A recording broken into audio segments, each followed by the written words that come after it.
नमस्कार दोस्तों, मैं दिग्विजय सिंह आप सबका बहुत स्वागत करता हूं दिग्विजय इकोनॉमिका में। कैसे हैं आप लोग और कैसे चल रही है आपकी जीत की तैयारी। दोस्तों, आज की वीडियो में मैं बात करने वाला हूं कि जो झारखंड पीजीटी का जो रिवाइज्ड वैकेंसी आपके सामने आया है, जिसको आप आज से भर सकते हो और 1 महीना तक उसकी डेट है भरने की। उसमें इकोनॉमिक्स के लिए क्या क्या सिलेबस है, मैं एक बार आपको सिलेबस डिस्कस करूंगा और 3-4 ऐसे इंपॉर्टेंट बुक को बताऊंगा जिसको पढ़ के आप पीजीटी एग्जाम को क्वालिफाई कर सकते हो। तो बहुत ही इंपॉर्टेंट ये वीडियो है, इस वीडियो को बिल्कुल लास्ट तक देखिए और एक एक चीज समझने का प्रयास करिए। ये इस तरह का एग्जाम है कि अगर आप मास्टर किए हो और आप जानते हैं मास्टर के साथ इसमें बीएड कंपलसरी है। पहले था कि सिर्फ झारखंड वाले लोग ही एग्जाम दे सकते थे, बट अब यूपी के कहीं से हो, किसी भी आप प्रदेश से हो, एमपी के हो, राजस्थान के हो, आप इस एग्जाम को दे सकते हो। और मैं आपको बता दूं कि अगर सिर्फ 2 महीना आप इसके लिए पढ़ लो, सिर्फ 2 महीना 60 डेज, तो you can crack this exam very very easily.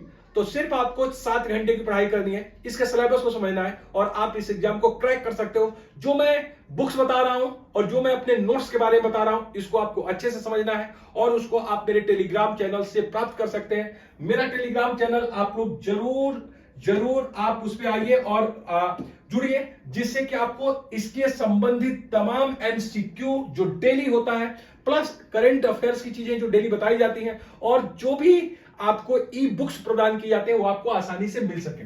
तो मेरा जो है टेलीग्राम चैनल है जिसका नाम है दिग्विजय इकोनॉमिका, जो कि मेरे यूट्यूब चैनल के नाम से ही बना है, दिग्विजय इकोनॉमिका। और अगर ये आपको ऐसे नहीं मिलता है तो लिंक आप करिएगा @DSRP1, ये मेरा RP1 है, ये मेरा जो है लिंक है टेलीग्राम का, इस पे आइए, तुरंत ऐड होइए ताकि आप इस एग्जाम के लिए बहुत अच्छे से प्रिपेयर हो सके। साथ ही साथ मेरा व्हाट्सएप नंबर जो है 6307374827।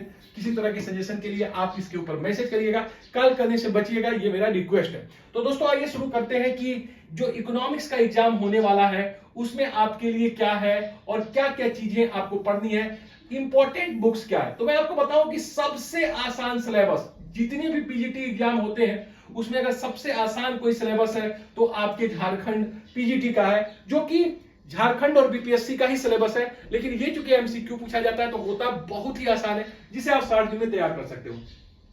तो पहला इसका पार्ट है अर्थव्यवस्था का ढांचा, नेशनल इनकम, राष्ट्रीय आय और लेखीकरण, मतलब structure of the economy in English. बहुत लोग ऐसे इंग्लिश मीडियम में होंगे जो नहीं समझ पा रहे होंगे और ये इंग्लिश में दिया ही नहीं गया है, तो थोड़ा सा मेरे शब्दों के ऊपर ध्यान दीजिएगा। Structure of the economy, national income and national income accounting. तो यहां पे आपको ये सवाल पूछा जा रहा है कि जो नेशनल इनकम है, अगर आप स्वतंत्रता के बाद देखिएगा तो इसका स्ट्रक्चर कैसे चेंज हुआ है। आप जानते हो इंडियन इकोनॉमी में हम प्राइमरी सेक्टर की बात करते हैं, टर्सरी की बात करते हैं, सेकेंडरी की बात करते हैं, क्वार्टरली की बात करते हैं। तो आखिर क्या क्या सेगमेंट है और उसमें किस तरह के चेंजेस हैं। जब शुरू में हम स्वतंत्र होते हैं 1950 में, तो आप देखते हो कि आपके नेशनल इनकम में जो कंट्रीब्यूशन होता है एग्रीकल्चर का वो 2/3 के आसपास होता है, लगभग 2/3 के आसपास होता है। लेकिन किस तरीके से सर्विस सेक्टर का कंट्रीब्यूशन बढ़ता जाता है, आज के डेट में आपके जीबीए में नेशनल इनकम में 60% के आसपास आप देखोगे आप सर्विस सेक्टर के हो।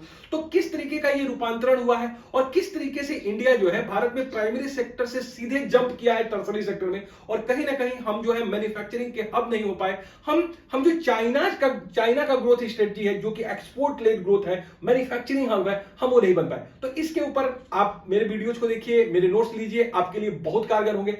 और national income accounting, national income क्या है, जीडीपी क्या होता है, जीएनपी क्या होता है, फैक्टर कास्ट क्या होता है, 2015 में किस तरीके से जो नेशनल इनकम एस्टिमेशन में चेंज आया है, किस तरीके से हम जीबीए का कॉन्सेप्ट लेके आए, फिर बेसिक प्राइसेज आया है। तो क्या है बेसिक प्राइसेज आज के डेट में, क्या हम नेशनल इनकम को फैक्टर कास्ट पे मेजर कर रहे हैं, एनएनपी फैक्टर कास्ट, आंसर है नहीं। तो क्या है आज के डेट में, क्या है बेसिक प्राइसेज। आजकल हम जब बोलते हैं कांस्टेंट बेस प्राइस के ऊपर या फिर मार्केट प्राइस के ऊपर, तो क्या है। तो ये चीजों को आपको बहुत अच्छे से समझना है। तो ये जो है आपका जो पहला जो सिलेबस है, ये आपका नेशनल इनकम से संबंधित है और इकोनॉमिक स्ट्रक्चर से। दूसरा देखिए इकोनॉमिक चॉइसेस, उपभोक्ता का व्यवहार, उत्पादक व्यवहार और बाजार के स्वरूप। ये जो दूसरा सेगमेंट है वो है माइक्रो इकोनॉमिक्स, व्यष्टि अर्थशास्त्र। व्यस्त अर्थशास्त्र, अब व्यस्त अर्थशास्त्र को इन्होंने बहुत अच्छे से डिफाइन नहीं किया है, सिर्फ इकोनॉमिक चॉइसेस के रूप में लिखा है, जिसमें आपको कंज्यूमर बिहेवियर के विषय में बात किया गया है और प्रोड्यूसर बिहेवियर की बात किया गया है और मार्केट के स्ट्रक्चर के रूप में बात किया गया है। यहां के लिए जो सबसे बेस्ट है हिंदी मीडियम की बुक वो है डॉक्टर एस एन लाल की। आंख मूंद के डॉक्टर एस एन लाल की बुक आप लोग ले लीजिए फ्लिपकार्ट से। नहीं मिलता है तो मेरे व्हाट्सएप नंबर 630737374827 पे मैसेज करिएगा। मैं doctor S N Lal sir का नंबर आपको दूंगा और आप उनको कॉल करके अपने बुक को मंगा लीजिएगा। तो यहाँ पे कंज्यूमर बिहेवियर आपको पढ़ना है। कंज्यूमर बिहेवियर में आपको लॉ ऑफ डिमांड से शुरू करना है, इंडिफरेंस कर्व करना है, रिवर्स प्रेफरेंस थ्योरी करना है, इलास्टिसिटी ऑफ डिमांड। तो इतनी चीजें हैं जिसको आपको पढ़ना है कंज्यूमर बिहेवियर में। ठीक से इसमें अगर आप देखोगे तो यहीं पे आप देखोगे law of equi marginal utility की भी सेम बात होगी, law of diminishing marginal utility की बात होगी, डिमांड कैसे होता है, डिमांड शिफ्ट कैसे होता है, मूवमेंट कैसे है, ये तमाम चीजों को आपको इसमें पढ़ना है। कंज्यूमर बिहेवियर में इंडिफरेंस कर्व के बारे में आप पढ़ोगे, इलास्टिसिटी के बारे में पढ़ोगे, उत्पादक व्यवहार में सेम यही चीजें, आइसोक्वांट के बारे में पढ़ोगे, प्रोडक्शन फंक्शन के बारे में पढ़ोगे, सार्टन जो है प्रोडक्शन फंक्शन में, लॉन्ग रन प्रोडक्शन बारे के, काउट डगलस प्रोडक्शन फंक्शन के बारे में पढ़ना है। मार्केट में आपको पढ़ना है परफेक्ट कंपटीशन के बारे में पढ़ना है। परफेक्ट कंपटीशन के साथ मोनोपोली पढ़िए, डिस्क्रिमिनेटिंग मोनोपोली पढ़िएगा, ओलिगोपोली पढ़िएगा। तो ये आपकी चीजें हैं, मोनोपोलिस्टिक कंपटीशन। तो ये तमाम चीजें जो आपके यहां से माइक्रो से पार्ट है। आप डॉक्टर एस एन लाल की बुक मोर देन सफिशिएंट है। अगर आप इंग्लिश मीडियम का बुक है तो एच एल आहूजा पढ़िए, एच एल आहूजा की बुक पढ़िए। आजकल एच एल आहूजा साहब की बुक मैं ही लिख रहा हूं क्योंकि एच एल आहूजा साहब रहे नहीं, तो इसकी रिस्पॉन्सिबिलिटी एस चांद ने हमको दिया। तो ये भी दोनों बुक मस्त है, दोनों ही बहुत अच्छी है। हिंदी मीडियम में आपको मैं एस एन लाल को इसलिए कह रहा हूं कि बेस्ट बुक है हिंदी में और आपके क्वेश्चन बहुत टफ पूछे ही नहीं जाते। दूसरा, अब आइए तीसरा, निवेश संबंधित निर्णय। ये है इन्वेस्टमेंट डिसीजन जो है उसमें क्या है, income and employment determination, income distribution, वृद्धि एंड समृद्धि आर्थिक प्रतिरूप। ये है आपका मैक्रो इकोनॉमिक जो बहुत क्रिस्टल क्लियर आपका मेंशन नहीं किया गया है आयोग के द्वारा। मैक्रो इकोनॉमिक्स में आपको पढ़ना है इन्वेस्टमेंट डिसीजन। अब यहां पे जब आप पढ़ोगे तो दो तरह की बातें इन्वेस्टमेंट को लेकर पढ़ोगे। क्लासिकल थ्योरी ऑफ इन्वेस्टमेंट जो मानते थे कि इन्वेस्टमेंट सिर्फ रेट ऑफ इंटरेस्ट के ऊपर डिपेंड करेगी।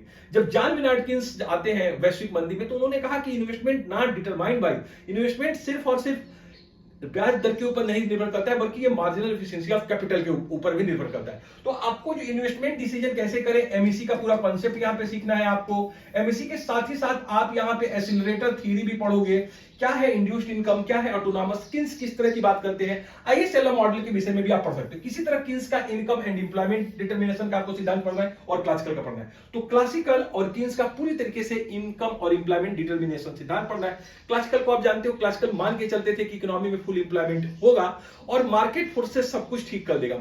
इकोनॉमी में एक ऑटो एडजस्टमेंट पावर पाई जाती है, ऑटो करेक्शन की पावर पाई जाती है। अगर इकोनॉमी में प्रॉब्लम है तो सब कुछ ठीक हो जाएगा। जॉन मेनार्ड किन्स कहते हैं ऐसा नहीं, गवर्नमेंट की इंटरवेंशन बहुत जरूरी है। तो इन दोनों के बीच जो है पूरी की पूरी थ्योरी है किन्स और क्लासिकल की, जिसको आपको अच्छे से पढ़ना है। और इसके लिए जो सबसे बेस्ट बुक है वो है एच एल आहूजा। चाहे आप हिंदी मीडियम के हो चाहे आप इंग्लिश मीडियम के बुक है, आप एच एल आहूजा का मैक्रो इकोनॉमिक्स पढ़िए। और इसको मैं ही लिख रहा हूं, आजकल कई चैप्टर आप देखोगे दिग्विजय सर के द्वारा लिखा गया है। तो आप बेस्ट बुक है मैक्रो इकोनॉमिक्स का, इसके लिए आपको कुछ पढ़ने की जरूरत नहीं है। चाहे आप हिंदी में हो चाहे इंग्लिश में, दोनों आपको बुक मिल जाएगी। नहीं मिलता है तो मुझसे संपर्क करिएगा, बाकी फ्लिपकार्ट पे बिल्कुल अवेलेबल है। अब आइए बैंकिंग व्यवस्था, योजनाबद्ध विकासशील अर्थव्यवस्था, केंद्रीय बैंक व्यवस्था के उद्देश्य, साधन, साख संबंधी नीतियां, झारखंड के वाणिज्यिक बैंकों का क्रियाकलाप। देखो ये जो चौथे नंबर का है वो आप समझ रहे हो बैंकिंग से संबंधित है और मनी से संबंधित है। तो मनी की बात इन्होंने नहीं किया गया, बेसिकली इनका पूरा का पूरा हो गया। कमर्शियल बैंक आपको इसमें पढ़ना है, कमर्शियल बैंक का एसेट्स क्या होता है, लायबिलिटी क्या है, कमर्शियल बैंकों का इंपॉर्टेंट फंक्शन क्या होता है, डिपॉजिट एक्सेप्ट कैसे करते हैं, बैंकिंग लोन कैसे करते हैं, क्रेडिट क्रिएट कैसे करते हैं, इस चीज को आपको पढ़ना है। एसेट्स उनकी क्या है, लायबिलिटी क्या है, और जो कमर्शियल बैंकों में रिफॉर्म हुआ है वो बेसल मानदंड क्या है उसको आप पढ़ लीजिएगा। साथ ही साथ आपको सबसे ज्यादा इसमें पूछा जाएगा आरबीआई की मॉनेटरी पॉलिसी के बारे में। तो इसके ऊपर बहुत से मेरे वीडियोज हैं, आप देखिए आपको आनंद आ जाएगा कि किस तरीके से मॉनेटरी पॉलिसी में आजकल चेंज आया है। सबसे पहले बैंक रेट था ट्रेडिशनल के रूप में, फिर बैंक के बाद जो है आप देखते हो ओपन मार्केट ऑपरेशन आया, फिर जो है वेरिएबल रिजर्व रेशियो आता है, फिर जो है लैफ आता है, रेपो और रिवर्स रेपो, एडजस्ट, और आपके बाद जो है इसके बाद होता है मार्जिनल स्टैंडिंग फैसिलिटी। तो आजकल देखो ये तमाम जो मॉनेटरी पॉलिसी के इंस्ट्रूमेंट्स है वो कैसे होते हैं, इन्फ्लेशन को एडजस्ट करने के लिए, कंट्रोल करने के लिए, मैनेज करने के लिए इसको किस तरीके से यूज किया जाता है, इसको आपको बहुत अच्छे से करना है। फिर देखिए पब्लिक फाइनेंस नंबर 5वां पे है, करों के प्रकार, अर्थव्यवस्था में बजटीय और राजकोषीय नीति के उद्देश्य और साधन। यहाँ पे बहुत अच्छे से आप समझ लो, यहाँ पे पब्लिक फाइनेंस का फिर से इन्होंने बहुत अच्छे से मेंशन नहीं किया है, लेकिन इसमें आपको पढ़ना क्या है, पूरा का पूरा taxation system, direct tax system क्या होता है, इनडायरेक्ट क्या होता है, दोनों के बीच अंतर कैसे करते हैं। कौन से क्राइटेरिया है जिससे आप बता सकते हो कि कौन सा कर डायरेक्ट है, कौन सा कर इनडायरेक्ट टैक्स है, इंपैक्ट क्या होता है, इंसिडेंस क्या होता है, टैक्स शिफ्टिंग क्या होता है, जीएस बिल का थ्योरी क्या है, इसको आपको जानना पड़ेगा। करारोपण के जो इंपॉर्टेंट सिद्धांत है वो क्या है, सार्वजनिक व्यय के प्रमुख सिद्धांत क्या है, आपने वाइजमैन पिकाक परिकल्पना क्या है, वेगनर हाइपोथेसिस क्या है, इन तमाम चीजों को पढ़ना है। साथ ही साथ आपको पूरे के पूरे बजट को पढ़ना है। अब बजट जब पढ़ोगे तो तुम बजट के बारे में जितने भी डेफिसिट है, रेवेन्यू डेफिसिट है, आपकी जो है इफेक्टिव रेवेन्यू डेफिसिट है, आपकी मॉनेटरी, आपकी जो है फिस्कल डेफिसिट है, आपकी कैपिटल डेफिसिट और सरप्लस की बात आती है, ये तमाम डेफिसिट के बारे में आपको प्राइमरी डेफिसिट के बारे में अच्छे से पढ़ना है। तो ये चीजें आप बहुत आसानी से पढ़ सकते हो, इसके संदर्भ में हमसे आप नोट्स ले सकते हो। और सबसे बड़ी बात है कि बहुत से मेरे वीडियो अवेलेबल है जिसको आप देख के अपना कॉन्सेप्ट को क्लियर कर सकते हो। छठा नंबर के बाद पब्लिक फाइनेंस के बाद इंटरनेशनल इकोनॉमिक्स आ जाती है, जिसमें अंतरराष्ट्रीय व्यापार, प्रशुल्क, विनिमय दर, अदायगी शोध, अंतरराष्ट्रीय मुद्रा और बैंक संस्थान। देखो इसमें क्या क्या आपको पढ़ना है। अंतरराष्ट्रीय व्यापार में आपको बैलेंस ऑफ पेमेंट पढ़ना है। अदायगी कोष यहाँ पे लिखा गया है, इसका इंग्लिश कहीं नहीं दिया गया, बट ये आप सीधे से समझिए। अदायगी शोध के लिए बच्चे कई बार मुझे मैसेज कर चुके हैं कि सर ये क्या है। आपको बैलेंस ऑफ पेमेंट से संबंधित चीजों को आप देख लीजिएगा, इसका इंग्लिश इन्होंने क्लियर नहीं किया है, तो बैलेंस ऑफ पेमेंट आप पूरा पढ़िएगा। फिक्स्ड क्या है, बैलेंस ऑफ पेमेंट पढ़ के बाद एक्सचेंज रेट पढ़िएगा, फिक्स्ड एक्सचेंज रेट क्या है, फ्लेक्सिबल एक्सचेंज रेट क्या है, करंट अकाउंट के क्या क्या कंपोनेंट है, कैपिटल अकाउंट में क्या क्या कंपोनेंट है। आपके बैलेंस ऑफ पेमेंट में प्रॉब्लम आती है तो किस तरीके से जो इंटरनेशनल बैंकिंग इंस्टीट्यूशन है, लाइक एग्जांपल आईएमएफ के बारे में, वर्ल्ड बैंक के बारे में आपको अच्छे से पढ़ना है, किस तरीके से आपको ये सहायता करते हैं। देखिए दो इंटरनेशनल इंस्टीट्यूशन है, आईएमएफ और वर्ल्ड बैंक, दोनों बने हुए हैं और दोनों का जो कार्य अगर आप देखोगे दोनों वित्त से संबंधित है। तो why difference between IMF and world bank, अगर दोनों लोन ही देते हैं तो क्यों, अंतर क्या है। देखो जो वर्ल्ड बैंक है ना वो डेवलपमेंट के लिए आपको लॉन्ग रन लोन देता है, आईएमएफ सिर्फ आपके बैलेंस ऑफ पेमेंट को एक प्रॉब्लम को सॉल्व करने के लिए आपको सिर्फ शॉर्ट रन लोन देता है। तो आपको यहां समझना है कि क्या क्या बेसिक फर्क है।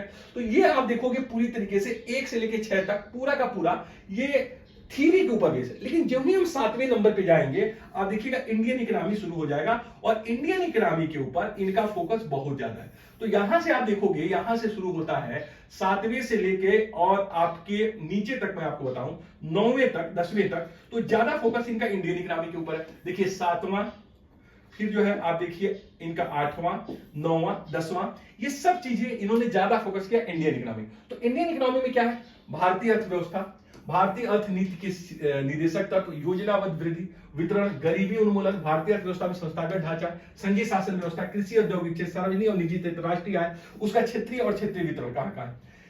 देखिए दोस्तों यहां के लिए जो सिर्फ और सिर्फ मैं आपको दिखा दूं सबसे ज्यादा फोकस आपके सिलेबस में सबसे ज्यादा इंडियन इकोनॉमी के, लाइक एग्जांपल 7वां नंबर, 8वां नंबर, 9वां नंबर, 10वां नंबर, 11वां नंबर, 12वां नंबर, 13वां, 14, 15, और ये सारी चीजें इंडियन इकोनॉमी के ऊपर फोकस है। इंडियन इकोनॉमी के लिए जो बेस्ट बुक है जो आपको पढ़नी चाहिए, देखिए मैं सिर्फ आपको किताबें क्या बताया हूं, आप ध्यान से सुनिए, मैं सिर्फ 3 किताबें बता रहा हूं। क्या क्या, एक मैंने बताया माइक्रो इकोनॉमिक्स व्यष्टि अर्थशास्त्र जिसको आप हिंदी में कहते हो, मैंने सिर्फ और सिर्फ कहा है डॉक्टर एस.एल. लाल। अगर आपका इंग्लिश मीडियम है तो एस.एल. लाल सर हिंदी में आती है, तो मैंने कहा H.L. आहूजा। दूसरी बुक मैंने आपको बताया सिर्फ और सिर्फ मैक्रो इकोनॉमिक्स में आपको मैंने सिर्फ कहा है H.L. आहूजा। आपका कोई भी मीडियम है आप H.L. आहूजा को लीजिए, चाहे हिंदी चाहे इंग्लिश, इसके साथ मैं हूं, दिग्विजय सर लिख रहे हैं इसको, तो ये आप ले हुए। तीसरी किताब, सिर्फ 3 किताब इंडियन इकोनॉमी के लिए मैं कहता हूं, आप हिंदी मीडियम में है तो डॉक्टर एस.एल. लाल को पढ़िए। इनके किताब का नाम है भारतीय अर्थव्यवस्था सर्वेक्षण और विश्लेषण। अभी इसकी नई जो है प्रति आने वाली है, अभी मुझे प्राप्ति नहीं हुई है, और सर बोल रहे थे कि अभी 10 दिन में वो नई वाली आ जाएगी, तो नई वाली आप लीजिएगा। और इस पे मैं सर का नंबर दे रहा हूं, आप लोग मुझे टेलीग्राम पे फॉलो करिएगा, टेलीग्राम का लिंक मैं आपको बता चुका हूं, @DSRP1 पे आइए, वहां पे सर का नंबर मैं आपको दे दूंगा, वहां सबसे डायरेक्ट बात करिएगा और न्यू एडिशन लीजिएगा, क्योंकि इंडियन इकोनॉमी हमेशा न्यू एडिशन पढ़नी चाहिए। तो ये बुक द बेस्ट है, बट आप इंग्लिश मीडियम में हो तो आप रमेश सिंह पढ़ सकते हो, बट मेरे हिसाब से रमेश सिंह को पढ़ के बहुत कुछ झारखंड के लिए आप नहीं कर पाओगे। आप प्रतियोगिता दर्पण ले लो, प्रतियोगिता दर्पण स्पेशल इश्यू फॉर इकोनॉमी, ये आपको इंग्लिश और हिंदी दोनों में आएगी और इससे बहुत क्वेश्चन आपको मिलते हैं। और ये फैक्ट बहुत होता है, इससे बहुत कुछ है। तो 2 किताबें सिर्फ भारतीय अर्थव्यवस्था एस एन लाल साहब का, प्रतियोगिता दर्पण special issue for Indian economy, ये आप ले लो, आपको बहुत काम चला जाएगा। तो ये आपको हो गया 7वां नंबर। अब 8वें पाइए कृषि उत्पादन, कृषि नीति, भूमि सुधार, प्रौद्योगिकी परिवर्तन, औद्योगिक क्षेत्र से सहसंबंध। ये देखिए यहां पे जो बात आई है भूमि सुधार से, देखिए क्वेश्चन है यहां पे।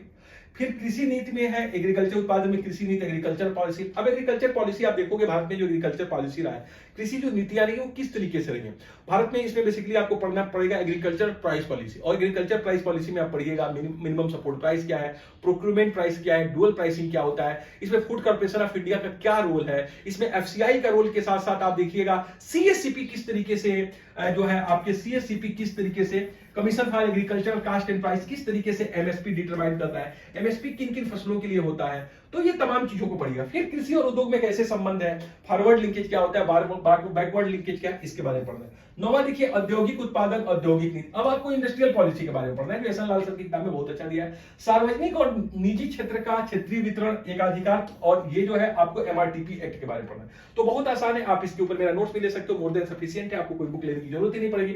तो औद्योगिक उत्पादन, औद्योगिक नीति, सार्वजनिक क्षेत्र, निजी क्षेत्र का संबंध क्या है, इस पे आपको ये पार्ट है जो आपके इंडियन इकोनॉमी से संबंधित है। उसके बाद आप आ जाइए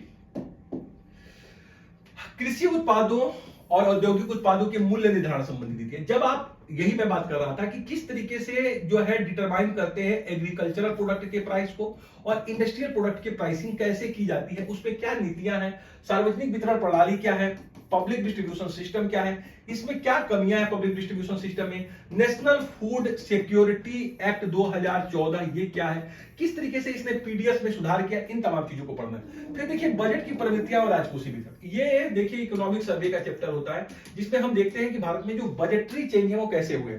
लाइक एग्जांपल जो डेफिसिट है उसकी क्या प्रवृत्तियां रहा है, डिफरेंट जो है हमारे एक्सपेंडिचर के मद है उसमें किस तरह हमने खर्च किया है, किस तरीके से हमको सबसे ज्यादा रिसोर्सेज कहां कहां से प्राप्त होते हैं, कहां कहां हम सबसे ज्यादा खर्च कर रहे हैं, डेफिसिट बजट में तो क्यों है, फिस्कल डेफिसिट क्यों है, उसके रीजन क्या है। तो इसमें आपको बजट की जो ट्रेंड्स एनालिसिस करना है वो आपको देखते हैं, और मिनिस्ट्री ऑफ फाइनेंस पे आप जाइएगा फिल्मिंग के साइट पे, और ये वाला चैप्टर को आप वहां से डाउनलोड कर सकते हो, आपको ऐसे भी मिल जाएगा।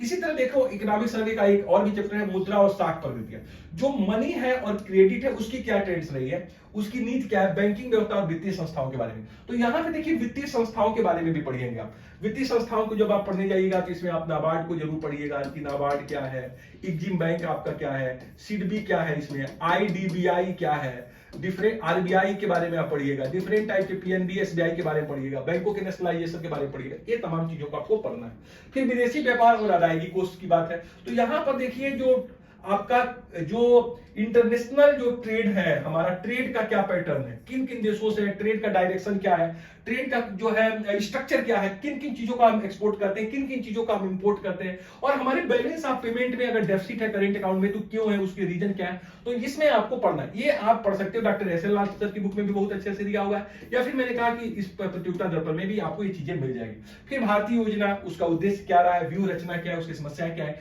तो पहले से लेकर 10 जितनी भी पंचवर्षीय योजनाओं के बारे में 10वीं के बारे में पढ़ोगे, 11वीं के बारे में पढ़ोगे, तो उसका ऑब्जेक्टिव क्या है, उसका क्या टारगेट था, उसमें कितना टारगेट अचीव हुआ, गरीबी हटाओ की बात किसमें की गई थी, और प्रत्येक योजना की टारगेट क्या था, नीति आयोग क्या है, नीति आयोग की बेसिक फंक्शंस क्या है, ये कैसे योजना आयोग से अलग है, इसके विषय में बात करनी। 15वां है झारखंड की अर्थव्यवस्था, उसके बारे में आपको पढ़ना है, कृषि उद्योग, इसको ये मिलता कम है, इसके ऊपर आप देखोगे, आप इंटरनेट से आप लोगे, या फिर झारखंड में अगर आपको चीजें अवेलेबल होगी तो आप ले सकते हो। तो दोस्तों ये रहा हमारा पूरा का पूरा आपका सिलेबस का डिस्कशन, और मैंने सिर्फ और सिर्फ 3 किताबों की बात की है, micro economic doctor S N Lal, macro economic H L Ahuja sir, और मैंने बात की है तीसरी Indian economy S N Lal sir की बात की है, और मैंने प्रतियोगिता दर्पण की बात की है। साथ ही साथ मैंने अपने नोट्स के विषय में बताया, आपको अपने टेलीग्राम का नंबर दिया, टेलीग्राम पे ज्यादा से ज्यादा लोग जुड़िए, अपने दोस्तों को जोड़िए, हम बहुत अच्छे प्रिपरेशन करेंगे। Thank you so much for watching Digvijay economy का सिर्फ और सिर्फ 60 दिन ये सिलेबस आप कंप्लीट कर सकते हो। तो अपने आप में विश्वास बनाए रखो कि मुझे कुछ करना है, मुझे कुछ बड़ा करना है, तो you can do if you want. अगर आप कुछ करना चाहते हैं तो आप उसके लिए कुछ करने के लिए तैयार रहिए, कुछ करना होगा, कुछ बड़ा करना है, आओ कुछ अच्छा करें, आओ कुछ बड़ा करें, कुछ करके दिखाओ, कुछ बन के दिखाओ। Thank you so much for watching Digvijay economy का। God bless you dear friend.